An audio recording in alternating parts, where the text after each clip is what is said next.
Maayong adlaw Luzon, Visayas, and Mindanao. Welcome sa panibagong episode ng More Stories. Ako po si Bettina Briones. Handa ka na ba? Because we have more stories para sa'yo.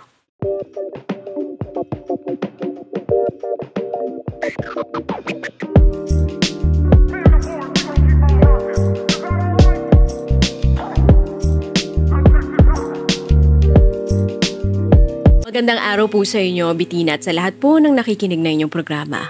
Ako nga pala si Mara, 33 years old. At ngayong araw na to, gusto ko lang ilabas ang nararamdaman ko. Hindi ko alam kung galit ba to o tulong na rin para marinig ko ang sarili ko. May asawa po ako. Well, partner. 7 taon na kami, may 2 anak, parehong lalaki. Tahimik lang pamilya. Walang drama, walang gulo. Akala ko maayos kami. Akala ko. Isang gabi habang naglilinis ako ng phone niya, alam mo yung instinct ng babae? Yung tipong hindi ka naman naghahanap ng mali pero parang may tumutulak sa'yo yung kutob mo na usisain lahat. Meron po akong nakitang folder, hidden album. Pumintig yung dibdib ko. Kasi alam mo na, kapag may tinatago, laging may dahilan. Nung binuksan ko po, parang gumuho yung mundo ko. May babae, naka-lingerie, sumasayaw sa harap niya. Siya yung nagvi-video. Naririnig ko yung boses niya, yung tawa niya, yung ang galing mo ah. At yung mga salitang ayokong marinig mula sa lalaking mahal ko. Nanginginig ako, literal. Hindi ko alam kung uunahin kong ibato yung phone o yayakapin ko yung sarili ko. Sabi ko sa sarili ko, hindi ito totoo. Hindi siya yun eh.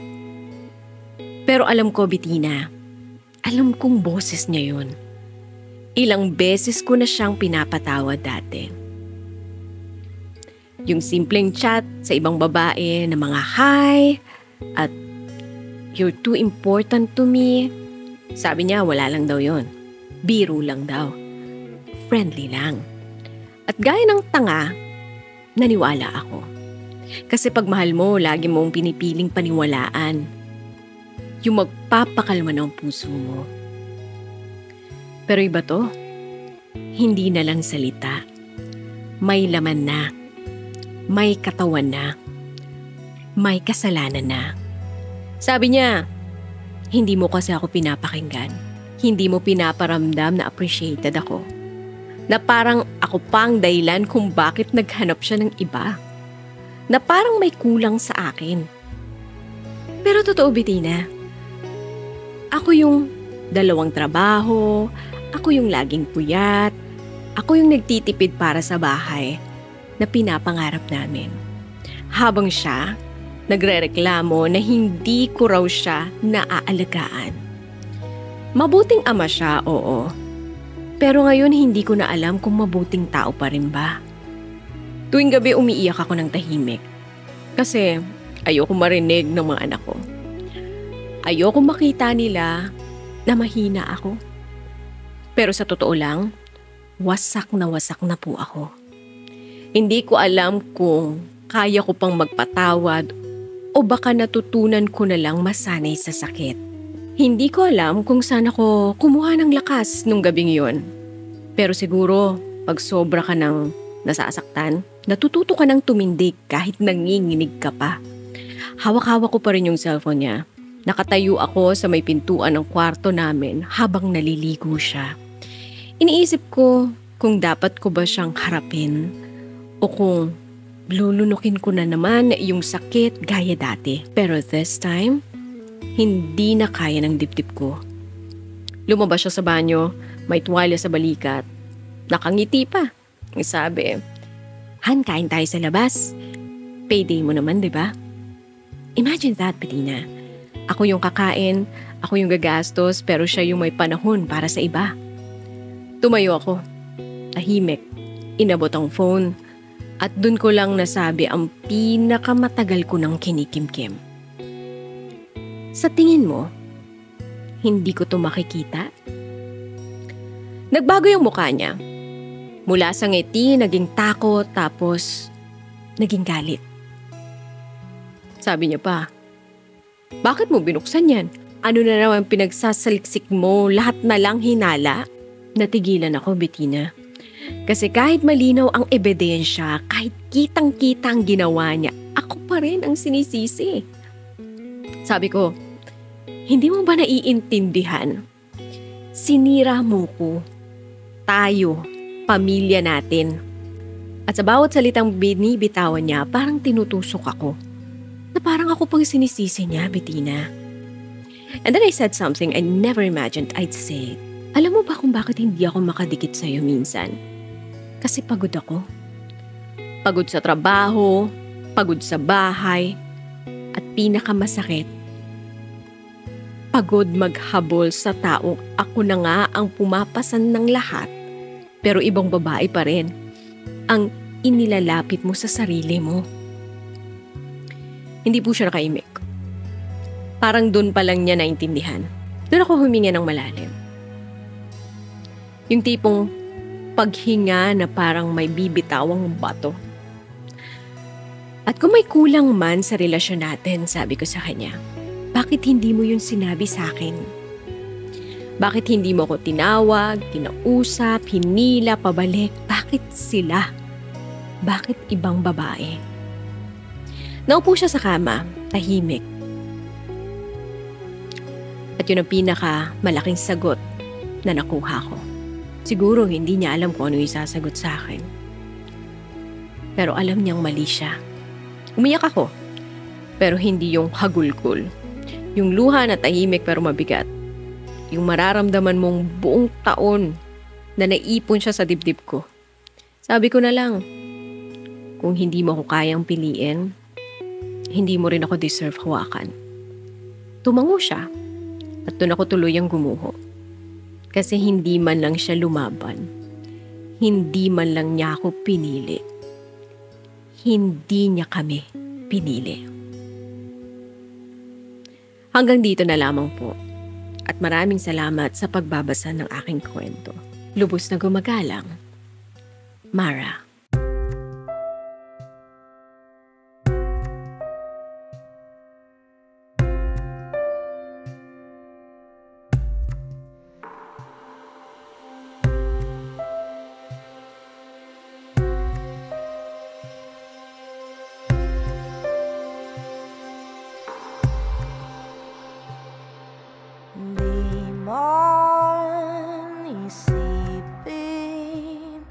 Sa puso'y kusang darating, yan ang pagmamahal na utos ng pagkiliw.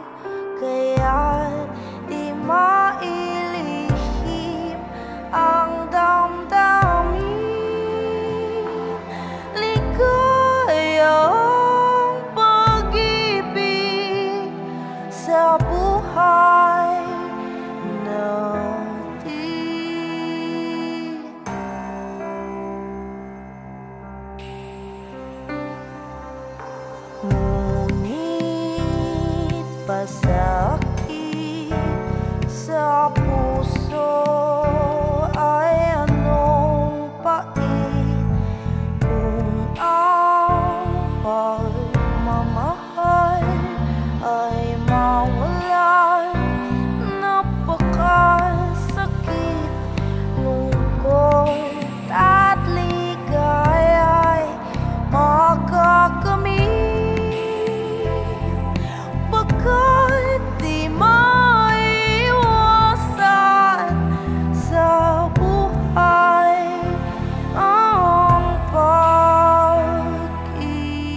Ayan na nga ba talaga yung sinasabi natin, Mara. Bago ang lahat, maraming salamat sa pag-share na yung kwento.